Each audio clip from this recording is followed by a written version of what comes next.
Welcome back to another technical deep dive here in the debug zone.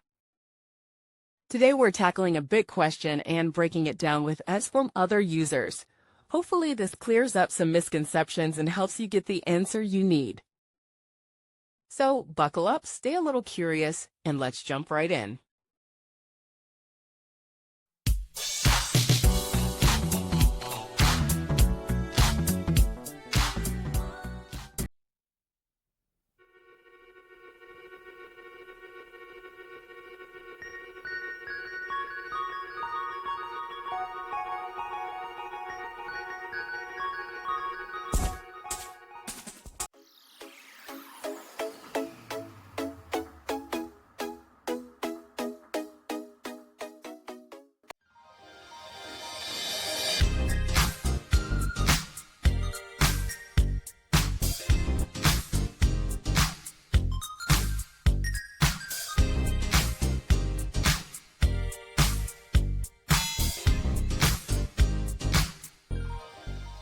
And that's a wrap.